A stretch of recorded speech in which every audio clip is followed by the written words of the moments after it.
Hello everyone, welcome to this channel LIS Mind Map. Today's topic is perspective of psychology, यानी कि हम मनोविज्ञान के दृष्टिकोण की तरफ हम चलते हैं और इस पर हम लोग डिस्कस करेंगे, जो यूजी सेमेस्टर वालों के लिए बड़ा ही इम्पॉर्टेंट टॉपिक है।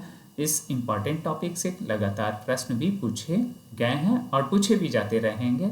साथ ही साथ ये हमारे कॉम्पिटिटिव पॉइंट ऑफ व्यू से भी बहुत महत्वपूर्ण हो जाता है। तो चलिए देखते हैं क्या है perspective of psychology. It means कि मनोविज्ञान के दृष्टिकोण की बात हम करते हैं। ये क्या है? देखिए, साइकोलॉजिकल पर्सपेक्टिव और different ways of understanding human behaviour and mental process. ये जो मनोवैज्ञानिक दृष्टिकोण है, मानव व्यवहार एवं मानसिक प्रक्रियाओं को समझने के विभिन्न तरीके हैं। अब सोचिए इसमें कि क्या कहा जा रहा है। मनोविज्ञान क्या है हमारा? पहले तो स्टडी ऑफ माइंड, पूर्व में कहा जाता था स्टडी ऑफ सोल, यानी कि आत्मा का जो ये स्टडी है, अध्ययन है। फिर बाद में आया कि ये मन का भी ये अध्ययन है। विभिन्न मनोवैज्ञानिकों ने ऐसा अपना दिया।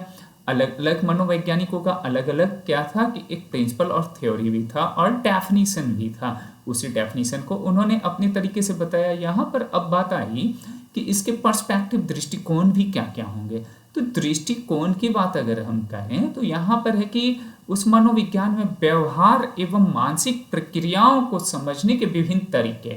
तो विभिन्न तरीकाओं से हम जो है ना किसी भी मानव के व्यवहार को हम समझें, कैसे समझें, यही हमारा क्या होता है दृष्टिकोण, और यह जो है पर्सपेक्टिव ऑफ साइकोलॉजी। अब इसी विषय से प्रश्न तो पूछे ही जाते हैं, लेकिन हमारे नॉलेज के पॉइंट ऑफ व्यू से भी देखिए कि ये डिफरेंट है और डिफरेंट मनोवैज्ञानिकों ने क्या क्या है कि इसके पर्सपेक्टिव्स को दिया है। पहला जो हमारा पर्सपेक्टिव है वो साइकोडायनेमिक पर्सपेक्टिव, यानी मनोगत्यात्मक दृष्टिकोण। अब ये मनोगत्यात्मक दृष्टिकोण, इसमें सबसे इंपॉर्टेंट है कि ये सिगमंड फ्रायड के द्वारा इस प्रिंसिपल्स को दिया गया। Sigmund Freud, it was the proposed the psychodynamic perspective. इन्होंने ही क्या किया था कि जो गत्यात्मक हमारा मनोगत्यात्मक दृष्टिकोण है, इसे किसने दिया? तो ये सिगमंड फ्रायड को ये श्रेय जाता है। It emphasises unconscious motives, conflicts and childhood experiences. इन्होंने क्या किया कि इस पर जो है बल दिया, जोर दिया है क्या कि यह जो है अचेतन प्रेरणाओं, संघर्ष, जो आपके कॉन्फ्लिक्ट्स हैं एवं बाल्यकालीन अनुभवों पर इन्होंने बल दिया। ये बताते हैं कि अनकॉन्शियस मोटिव्स होते हैं। हाँ, और वो अनकॉन्शियस मोटिव्स हमारा क्या करता है कि बहुत सारे हमारे जो दृष्टिकोण है हमारे व्यक्ति और व्यक्तित्व के निर्माण में भी ये हमारा एक महत्वपूर्ण रोल निभाता है। ये तो बात है, लेकिन साथ ही साथ की कॉन्फ्लिक्ट्स भी हैं। बहुत सारे कॉन्फ्लिक्ट्स देखेंगे, हर की विचारधाराओं से भी अगर देखें, हर का मन देखें, हर का मतलब कार्य करने का तरीका देखें, इस पर भी कॉन्फ्लिक्ट्स, यानी कि ये संघर्षों से, यानी संघर्ष से। और साथ ही साथ चाइल्डहुड एक्सपीरियंस, जो हमारा बचपन का जो एक्सपीरियंसेस है वह भी। इसीलिए तो इन्होंने क्या किया था कि सिगमंड फ्रायड का उन्होंने बताया है कि कैसे हमारा मन जो है ये किस तरह से डायनेमिक यानी कि गत्यात्मक है, और इन्हीं बातों को जो दिया है तो यह भी एक पर्सपेक्टिव के रूप में आया। तो सिगमंड फ्रायड का यह एक पर्सपेक्टिव है। तो पहला। दूसरा पर्सपेक्टिव हम देखते हैं, उससे पूर्व यह जानना जरूरी है कि मेन फीचर्स यानी इसकी मुख्य विशेषताएं साइकोडायनेमिक जो हमारा है। पहला ये है कि इंपॉर्टेंस ऑफ अनकॉन्शियस माइंड, यानी अचेतन मन का महत्व क्या है, अचेतन मन का महत्व। दूसरा हमारा है चाइल्डहुड एक्सपीरियंसेस, यानी कि बाल्यकालीन अनुभव व्यक्तित्व को प्रभावित करते हैं। यह भी जो है एक्सपीरियंसेस क्या करता है कि इन्फ्लुएंसेस पर्सनैलिटी। बचपन का जो एक्सपीरियंस है वो भी हमारी पर्सनैलिटी को जैसे जैसे बड़ा होंगे वो कहीं ना कहीं हमारे ऊपर क्या करता है, इन्फ्लुएंस करता है। तो यह उसके साथ ही साथ क्या है, साइकोडायनेमिक में ये बताया गया कि importance of the unconscious mind, ये अचेतन मन का भी महत्व इसमें होता है। तीसरा जो आउटलाइन हमारा है कि इंटरनल कॉन्फ्लिक्ट्स अफेक्ट्स बिहेवियर, यानी आंतरिक संघर्ष व्यवहार को प्रभावित करता है। हमारे व्यवहार को क्या करेगा, प्रभावित करेगा। जो इंटरनल कॉन्फ्लिक्ट्स है यह है ना, तो ये अफेक्ट करता है। इसके एग्जाम्पल्स के रूप में देखिए, जैसे भय या चिंता जो है में रिजल्ट फ्रॉम अनकॉन्शियस कॉन्फ्लिक्ट्स। तो भय और चिंता जो है अचेतन जो है संघर्ष का परिणाम हो सकता है। तो ये अनकॉन्शियस जो हमारा कॉन्फ्लिक्ट होता है ना, उसी का परिणाम भय और चिंता भी हो सकता है। हमारे मन में कुछ बातें आ गई है और उन बातों से फिर हम क्या होते हैं, इन्फ्लुएंस हो जाते हैं और वही हमें क्या करता है, यह परिणाम देता है। तो यह क्या हो गया कि इसके एग्जाम्पल्स हो गए। अब देखिए दूसरा जो हमारा पर्सपेक्टिव है बिहेवियरल पर्सपेक्टिव यानी व्यवहारवादी दृष्टिकोण। इसमें क्या है, the behavioural perspective focuses on the observable behaviour and learning through conditioning. यानी व्यवहारवादी दृष्टिकोण जो है प्रत्यक्ष व्यवहार अनुबंधन द्वारा अधिगम पर बल देता है। यानी कि ये लर्निंग पर जो है ये क्या करता है, जैसे observational behaviour and learning through the conditioning, जो कुछ भी हम सीखते हैं वो कंडीशनिंग के थ्रू। तो जैसे पावलोव का आपने पढ़ा होगा, उस पर हम लोग आगे भी ऐसे देखेंगे कि पावलोव की जो कंडीशनिंग है ना, उससे वो लर्निंग क्या करते हैं, डॉग पर, कुत्ता पर उन्होंने क्या किया, प्रयोग किया है। वो मीट कट है ना, वो टुकड़ा देकर और कैसे वो करते हैं उस पर हम लोग फिर जो है आगे देखेंगे। लेकिन एग्जाम्पल्स के रूप में कि कंडीशनिंग जो हमारा होता है यानी कंडीशंस होते हैं उसके अनुसार ये हमारा क्या होता है कि जो है प्रभाव करता है। इम्पॉर्टेंट साइकोलॉजिस्ट इसमें इंक्लूड किया गया है, जैसे कुछ इंक्लूड किए गए जैसे जॉन वाटसन का है, बीएफ स्किनर का है। तो ये महत्वपूर्ण मनोवैज्ञानिकों ने क्या किया है कि जो है बताया है बिहेवियरल पर्सपेक्टिव को। तो ये तो बिहेवियरल पर्सपेक्टिव्स हो गया। आगे की तरफ चलते हैं और देखते हैं इसके मेन फीचर्स। तो behaviour is learn from environment. व्यवहार जो है वातावरण से सीखा जाता है, जैसा वातावरण होगा वैसा हम सीखेंगे, है ना। तो जिस तरह के हम वातावरण में रहते हैं वैसा हमारा क्या होता है, उस तरह से हम अडॉप्ट करते चले जाते हैं अपने बिहेवियर को। तो यही इसमें बताया गया। बिल्कुल अगर बच्चों के साथ खेलेंगे तो बच्चों की तरह व्यवहार, है ना। और जिस ग्रुप में अगर हम जैसे डॉक्टर्स के बीच में किसी को दे दीजिए तो वो कहीं ना कहीं वो डिग्री ना हो लेकिन वो कुछ ना कुछ उस तरह के व्यवहार में वो आ जाएगा, वो उस तरह के मतलब कि ट्रीटमेंट्स की जानकारी उसे होने लगेगी। या ठीक है कि वो पेपर से हमारा नहीं होगा। तो ये कह रहा है, यही मतलब इन जो मनोवैज्ञानिकों का है ऊपर जो बताया गया है, यह जो मनोवैज्ञानिक है इन लोगों ने यही बताया, वाटसन हो, स्किनर हो, पावलोव हो, कि ये behaviour is learn from the environment, environment से भी सीखते हैं। नाउ सेकंड है कि focus on stimulus and responses. तो स्टिमुलस एंड रेस्पॉन्स भी जो है ये प्रतिक्रिया पर बल दिया गया है। तो स्किनर का तो ऐसा ही है। और third one is uses reinforcement and punishment, यानी कि ये पनिशमेंट और रिइंफोर्समेंट पर भी ये किया गया है कार्य। तो यह हो गया। अब जैसे इसके एग्जांपल्स को लीजिए तो यहाँ पर बोलता है कि a student studied hard to receive reward, यानी विद्यार्थी क्या करता है, पुरस्कार पाने के लिए अधिक अध्ययन करता है क्योंकि उसे रिजल्ट लेना है, उसे रिवार्ड मिलना है। और उसके लिए वो क्या करता है कि वो कड़ी मेहनत करता है। तो ये जब हार्ड मेहनत है ना, हार्ड जो ये करता है, स्टडी करता है, तो यही क्या हो गया, इसका मतलब है कि उसके साथ कुछ कंडीशनिंग है, उसके साथ कुछ रिइंफोर्समेंट काम कर रहा है और स्टिमुलस है। तो यह क्या हो गया, किस तरह के हमारे हो गए। तो यही जो सेकंड हमारा जो प्रिंसिपल्स है यानी कि बिहेवियरल पर्सपेक्टिव, यानी इस तरह का व्यवहार में हमारा क्या होता है कि चेंजेस होता है। तो बिहेवियरल पर्सपेक्टिव्स, एक तो साइकोडायनेमिक, उसके बाद बिहेवियरल पर्सपेक्टिव। नेक्स्ट की तरफ हम लोग चलते हैं कॉग्निटिव पर्सपेक्टिव। कॉग्निटिव पर्सपेक्टिव क्या है, the cognitive perspective studies mental process such as thinking, memory, perception and problem solving. यानी संज्ञानात्मक दृष्टिकोण चिंतन जो है स्मृति, प्रत्यक्षण एवं समस्या समाधान जैसी मानसिक प्रक्रियाओं का अध्ययन करता है। इसमें किस चीज का अध्ययन करते हैं, मेंटल प्रोसेस का। मेंटल प्रोसेस, कॉग्निटिव जो पर्सपेक्टिव है ये मेंटल प्रोसेस का क्या करता है, अध्ययन करता है। और यह जो है समाधान मानसिक प्रक्रियाओं का करता है। इसमें इंपॉर्टेंट साइकोलॉजिस्ट इंक्लूड्स जीन पियाजे और अल्रिक नाइजर का इसमें महत्वपूर्ण दिया गया है कि इन मनोवैज्ञानिकों ने जीन पियाजे एवं अल्रिक जो है नाइजर शामिल हैं। नेक्स्ट आगे बढ़ते हैं और देखते हैं मेन इसके फीचर्स। तो ये क्या है, फोकस ऑन मेंटल एक्टिविटीज, ये मानसिक क्रियाओं पर बल देते हैं। दूसरा है स्टडी इंफॉर्मेशन प्रोसेसिंग, यानी सूचना संसाधन का अध्ययन करते हैं। और importance of thinking and memory, यानी चिंतन एवं स्मृति का महत्व, इन्होंने महत्व पर बल दिया है। अब इसके कुछ एग्जाम्पल्स हैं। Student solve mathematical problems using reasoning, यानी कि विद्यार्थी तर्क द्वारा गणितीय समस्याओं का समाधान करते हैं। अब देखिए, तर्क के द्वारा गणितीय समस्याओं का क्या करते हैं, ये अध्ययन करते हैं। तो ये क्या हो गया, हमारा मेंटल एक्टिविटीज हो गया। तो it is the good example. Next हमारा क्या है, इसमें देखिए चौथा जो है ह्यूमैनिस्टिक पर्सपेक्टिव। इसमें क्या है कि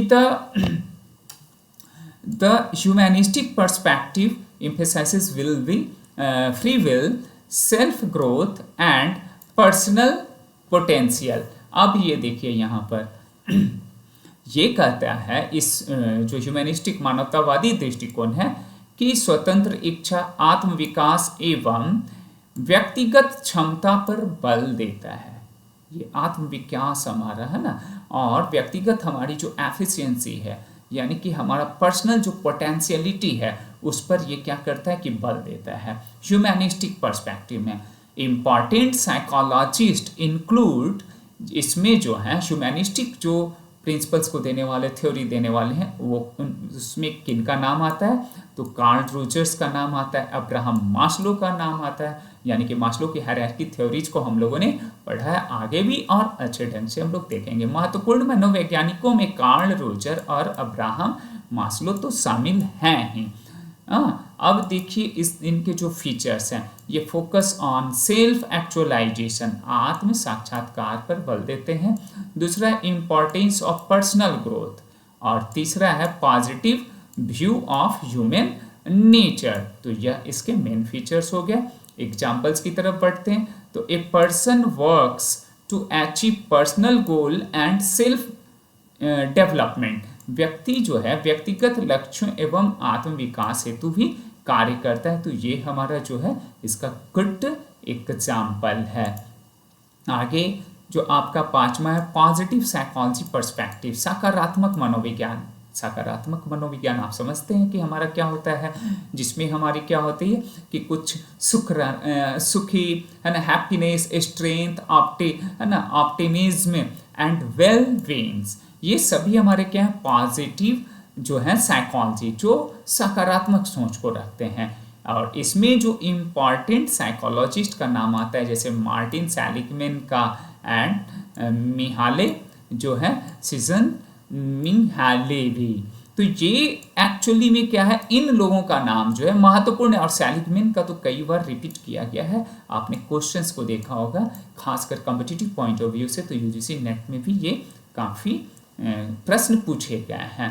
अब इनका देखिए मेन फीचर्स, इसमें जो है मुख्य विशेषताएं क्या है इस तरह का जो है, तो focuses on strength and virtuous, यानी शक्तियों एवं सद्गुणों पर ये क्या करते हैं, बल देता है। इसमें प्रोमोट्स हैप्पीनेस एंड रेजिलेंस, तो ये आपका जो है सुख एवं लचीलेपन को बढ़ावा देता है। हैप्पीनेस में यानी पॉजिटिव साइकोलॉजी में स्टडीज पॉजिटिव इमोशंस, ये सकारात्मक भावनाओं का अध्ययन इसमें किया जाता है। एग्जाम्पल्स के तौर पे ये है प्रैक्टिसिंग ग्रैटिट्यूड्स इम्प्रूव मेंटल वेलबींग, यानी कृतज्ञता का अभ्यास मानसिक कल्याण को क्या करता है, बढ़ावा देता है। तो ये इसके एग्जाम्पल्स हो गए। इस प्रकार से हम लोगों ने डिफरेंट जो है पर्सपेक्टिव्स को, साइकोलॉजिकल पर्सपेक्टिव्स को देखा। और कंक्लूजन्स के रूप में अगर देखा जाए तो different psychological perspective explain human behaviour in different ways. Together, they provide a comprehensive understanding of mental process and behavior, यानी विभिन्न मनोवैज्ञानिक दृष्टिकोण मानव व्यवहार को अलग अलग तरीकों से स्पष्ट करते हैं। ये सभी मिलकर मानसिक प्रक्रियाओं, व्यवहार की व्यापक समझ प्रदान करते हैं। कुछ प्रश्नों को हम लोग देख लेते हैं। जैसे पहला है कि the psychodynamic perspective was proposed by, मनोगत्यात्मक दृष्टिकोण का प्रतिपादन किसने किया था? तो वेरी इजियर, हम लोगों ने अभी देखा है ऊपर कि सिगमंड फ्रायड का नाम आता है। सेकंड क्वेश्चन है द साइकोडायनेमिक पर्सपेक्टिव एम्फेसाइजेस, मनोगत्यात्मक दृष्टिकोण किस पर बल देता है, यानी साइकोडायनेमिक पर्सपेक्टिव एम्फेसाइज किस पर करता है? तो ये सिगमंड फ्रायड का ही है कि वो कहते हैं कि अनकॉन्शियस मोटिव एंड कॉन्फ्लिक्ट। तो C is the right answer. Next है कि which perspective focuses on the observable behaviour, कौन सा दृष्टिकोण प्रत्यक्ष व्यवहार पर बल देता है? तो किस पर देता है वो? बिहेवियरल पर्सपेक्टिव पर ये देता है, ऑब्जर्वेबल जो है। John B Watson is associated with, John B Watson किससे संबंधित हैं? ये किससे संबंधित है? तो वाटसन का क्या है? वो बिहेवियरल साइकोलॉजी है, ऊपर हम लोगों ने डिस्कस किया। तो B is the right answer. Next की तरफ बढ़ते हैं। Reinforcement and punishment are important concept in, ये पुनर्वलन एवं दंड किस दृष्टिकोण की महत्वपूर्ण अवधारणाएं हैं? तो किसकी अवधारणा है? ये बिहेवियरल पर्सपेक्टिव की है। तो हमें ये दिमाग में रखना है कि रीइंफोर्समेंट एंड पनिशमेंट जो है इंपॉर्टेंट कंसेप्ट किसका है? बिहेवियरल पर्सपेक्टिव्स का है। नेक्स्ट क्वेश्चन है द कॉग्निटिव पर्सपेक्टिव स्टडीज, संज्ञानात्मक दृष्टिकोण किसका अध्ययन करता है? तो कॉग्निटिव पर्सपेक्टिव जो है वो थिंकिंग एंड मेमोरी का अध्ययन करता है। तो B is the right answer. आगे की तरफ बढ़ते हैं और देखते हैं जीन पियाजे is mainly associated with, Jean पियाजे जो है वो किससे संबंधित हैं? किससे हैं वो? कॉग्निटिव पर्सपेक्टिव से। पियाजे की ही थ्योरी थी ना, जिसमें हम लोग सेंसरी मोटर, प्री ऑपरेशनल्स है ना, और जो है कंजर्वेटिव, इन सभी चीज़ों को हम लोगों ने स्टडी किया था, स्टेजेस को, डिफरेंट स्टेजेस को पूरे के वीडियो में। तो ये कॉग्निटिव पर्सपेक्टिव इसका राइट आंसर है। द ह्यूमैनिस्टिक पर्सपेक्टिव एम्फेसाइजेस, यानी मानवतावादी दृष्टिकोण किस पर बल देता है? तो किस पर बल देता है? Self growth and personal potential पर। तो C is the right answer. Next है Abraham Maslow is associated with, Abraham Maslow किससे संबंधित है? तो किससे संबंधित है? ह्यूमैनिस्टिक साइकोलॉजी से। तो अब्राहम मास्लो का तो A is the right answer. Now next है पॉजिटिव साइकोलॉजी मेनली स्टडी, ये जो है सकारात्मक मनोविज्ञान मुख्यतः किसका अध्ययन करता है? तो पॉजिटिव साइकोलॉजी हमेशा हैप्पीनेस की बात करता है और वेलबींग की बात करता है। B is the right answer. Martin Seligman, कई बार ये प्रश्न पूछे गए हैं, किससे संबंधित है? तो किससे संबंधित है ये? पॉजिटिव साइकोलॉजी से। B is the right answer. Next, which perspective gives importance of self actualisation? तो सेल्फ एक्चुअलाइजेशन ये मास्लोज की थ्योरी में है और वो ह्यूमैनिस्टिक पर्सपेक्टिव से। Maslow means humanistic perspective. तो ये हमारा क्या हो गया? उस हायरार्की को ये बताता है ह्यूमैनिस्टिक पर्सपेक्टिव में। तो बी इसका सही जवाब है। नेक्स्ट क्वेश्चन है विच पर्सपेक्टिव स्टडीज इंफॉर्मेशन प्रोसेसिंग, कौन सा दृष्टिकोण सूचना संसाधन का अध्ययन करता है?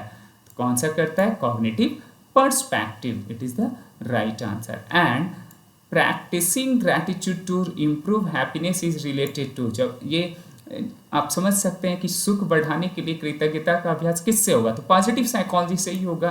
तो ये B is the right answer. तो बी हमारा जो है सही जवाब है। इस प्रकार से आज हम लोगों ने डिफरेंट पर्सपेक्टिव ऑफ साइकोलॉजी को देखा, समझा और जाना, उससे संबंधित मनोवैज्ञानिकों को समझने की कोशिश की, साथ ही साथ कुछ प्रश्नों को भी हम लोगों ने जो है सॉल्व किया। और इस प्रकार से मुझे उम्मीद है कि आपके लिए काफ़ी इन्फॉर्मेटिव रहा होगा। और पुनः मिलता हूँ नए टॉपिक के साथ नए वीडियो में। थैंक यू सो मच कि आपने पेशेंसली वॉच किया। Thank you once again.